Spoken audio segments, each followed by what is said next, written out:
jam hire mon walla jam nyalle mon hande kalten ko haala ɗoygol yimɓe hewɓe e ñalomaji korka ene mbawi wiide kanumen ene tampi ene sentire fatigue walla ene gongi ha ɓurti e jammaji korka kadi yimɓe ɗanotako yimɓe kewi ko weyde ha yetto 3h 4h pour mbawa hejjade ɗano ɗum ɗon foof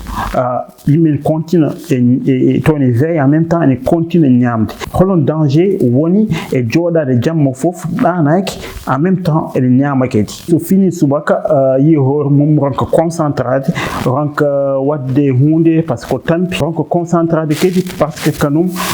ko gongi ko ɗum waɗi garmi oɗo épisode mbimi il faut que mi haala ɗoygol par ce que kanum ene jogui effet ene jogui action wawi wadde e cellal neɗɗo e bienfait ramadan to no wanno bienfait supprimant walla gussa bienfait oɗon donc ko ɗoygol ene woni très important ko ɗum jiyeten hande e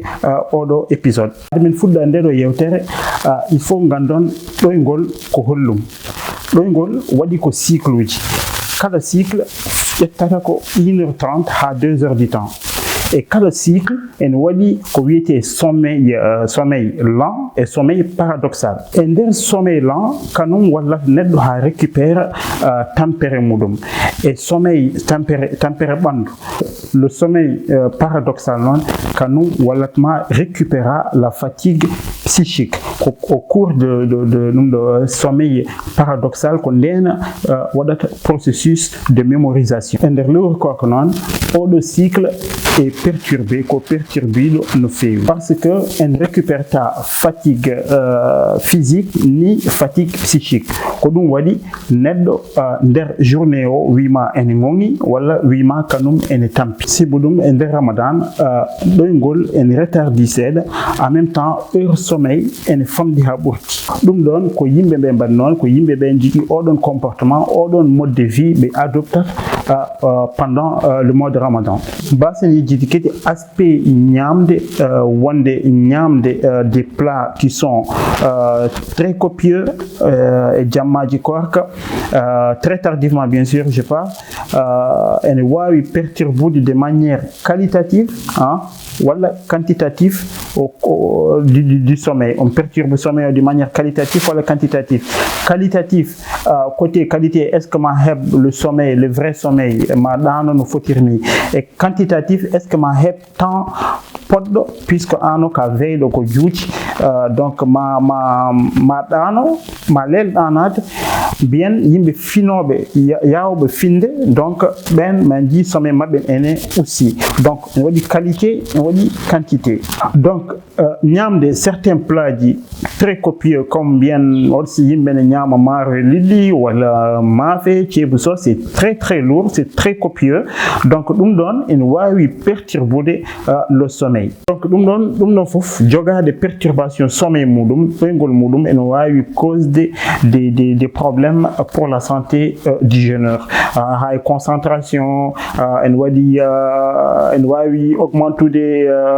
ɗum ɗon ite tolérance au glucose ene wawi ɓeydude poids parfois ne ɓeyde poids à cause de l'alimentation donc ɗum ɗo foof pour neɗɗo wawa optimiser l'heure du sommeil mo foti adoptude voici ko ɗum woni objectif o voici les conseils min mo dokkanmi yimɓe ɓe mbasitomi yimɓe ɓe wonde aɓe poti ɗanade law mbiyen 23h30 ha minuit neɗɗo essaie ɗana ɗiɗon e ruji pour wawa finde kajjari so fini kajjari noon wawi ɗantade so gayni julde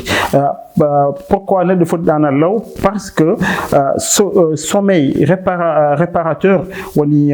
nannoma e sommeil paradoxal a wawa hebde ɗum au milieu de la nuit so tawi sona taw ka ɗaniɗo law en waɗi aussi côté alimentation yimɓe yo poti ko évide ñamde très tardivement la nuit des repas qui sont très copieux donc en wawi évide perturbation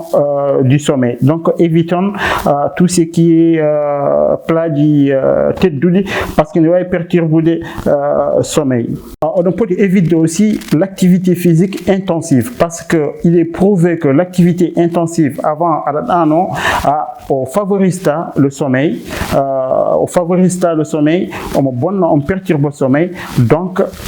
il faut éviter. Ce que je conseille de faire, c'est plutôt de faire des petits exercices de relaxation. C'est mieux de faire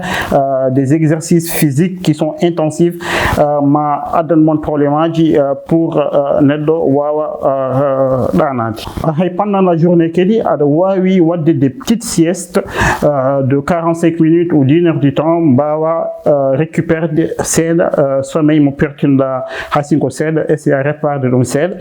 on jaram ko dum tan won ko gaddano mon so do jigi namde o jigi sujet mo qui vous tient à cœur on jigi me discuter dum o do bay windude mes commentaires o do bay windude mes messages envoyon kam inchallah mami diewdo dum je fais des recherches des articles inchallah on en discute et on essaie de voir des solutions à ces problèmes on jaram